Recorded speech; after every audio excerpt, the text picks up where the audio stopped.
Do it before you're too old to bother. Or slightly more poetic words that mean the same thing. We did it! We sold our thatched cottage in Suffolk and bought a run-down chateau and headed off with cats, dogs and horses in tow all the way down to southwest France.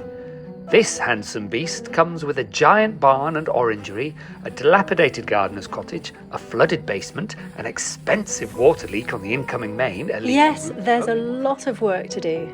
Through the front door on the right is the only reliable toilet. Rory replaced the broken one we inherited. All of the others require electricity to work and were in a shocking state, don't ask. Since arriving, the kitchen has had a deep clean, but there are still some cupboards that we have had to draw a veil over. The ceiling had so many dried flowers hanging from it, it was like a witch's kitchen. We haven't tackled the many jugs and ornaments on this side yet. Lord Percy has settled in just fine. The chateau is decorated with more bits and bobs and cherubs than you could shake a heavenly sceptre at. Every day we find new ones to add to our box of cherubs. Back in the main corridor, the original 19th century floor tiles have sadly been replaced, and there's an eye-watering yellow on most of the walls. But not all of the chateau's former grandeur has been lost. The original staircase still stands and is grand enough that even I get the urge to flounce down them in a lovely dress. The most beautiful rooms of the ground floor, which also really sold the place to us, are the grand salon and bibliothèque, both of which seem to contain a spaniel. The salon mirror has been sold, so we'll need to find a replacement.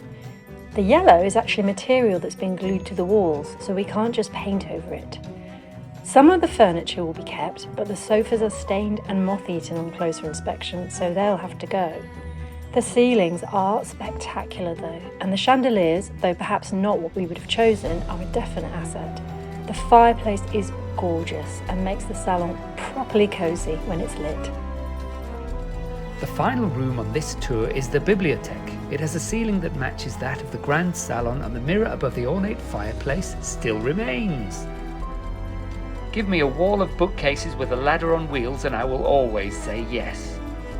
Like every other room in the chateau, it is crammed with stuff, and all of the books are in German, because, of course. Both rooms have balconies that look out over the garden and doors that open onto a grand stone staircase outside that could have been used as a guest's entrance.